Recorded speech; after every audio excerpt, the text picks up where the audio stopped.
암과 멀어지는 법, 암 전조 증상을 기억하라. 황희철 쌤, 병마와 싸우시고 이겨내셨잖아요. 근데 암 전조 증상이 있으셨습니까? 그러니까 저 같은 경우는 아프다는 게 아니라 뭔가 불편함이었어요. 근데 좀 처음 느끼는 불편함이었습니다.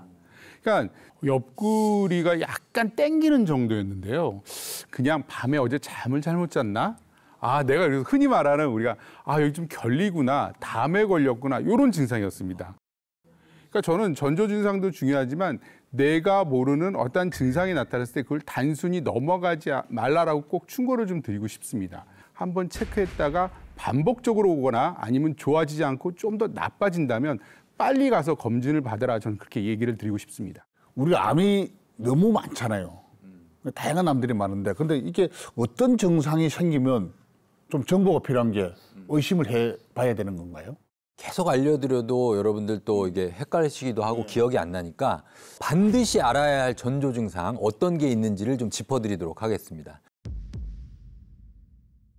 자, 여기 보면 첫 번째 어지럼증이 계속되면 이 암을 의심하라라고 나와 있습니다. 어지러운 거는 뭐 철분이 부족할 때 어지럽고 그럼 빈혈 이어가서 그럼 빈혈은 또 피가 모자라는 거니까 혈액암 아닐까요?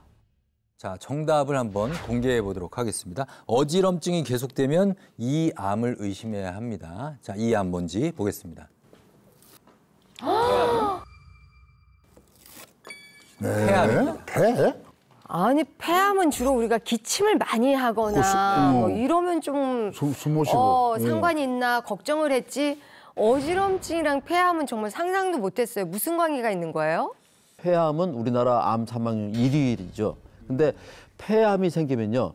산소를 교환하는 세포가 손상되죠. 그러면 뇌에도 충분한 산소가 전달하지 않을 거죠. 그렇게 되면은 어질어질한 그런 느낌, 피로감 또는 두통 같은 증상도 생길 수 있습니다. 저도 가끔 너무 어지럽고 막 머리가 너무 깨질 것 같아서 두통약을 너무 많이 먹는데 일반적인 두통이나 어지럼증이랑 이 폐암 전조 증상이랑 그래도 어떻게 좀 구분할 수 있을지.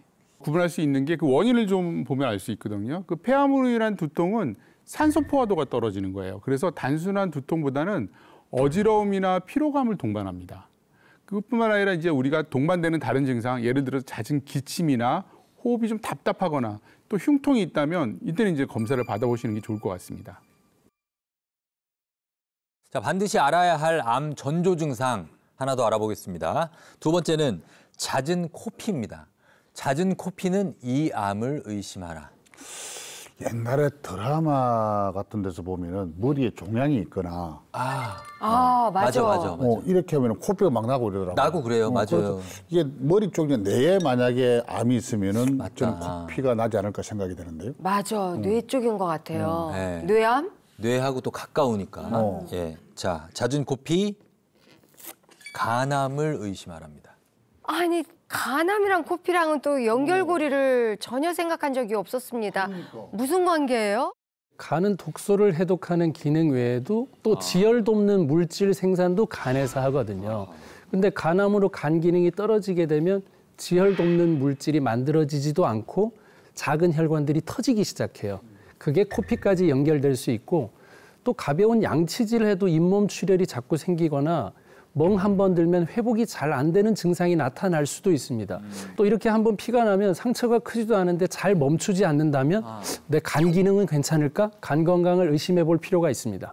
동의보감에도요, 이 간에 대한 효능을 설명을 할 때 간장혈이라는 표현을 씁니다. 이 간은 혈액을 보관을 하고 저장을 한다는 표현이 쓰여 있는데 이런 간의 기능이 떨어지거나 정말 간이 정말 안 좋은 상황까지 가게 되면 이유 없이 몸에서 출혈들이 막 나서 피를 솟는다라는 표현까지 있거든요. 네, 그래서 지금 하셨던 그 표현과 좀 비슷한 표현이 아닐까 생각이 좀 듭니다.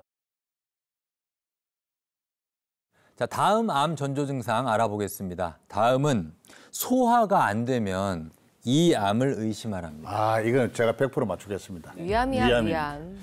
너무 그게 단순하잖아요. 근데 그냥 단순해도 그게 진리이면. 소화 안 되면 다 위암이라고 그러죠. 자, 소화가 안 되면 췌장암 의심이에요. 췌장? 아, 그럴 수 있지. 맞아. 소화불량이 위암의 대표적인 증상인 건 맞는데요.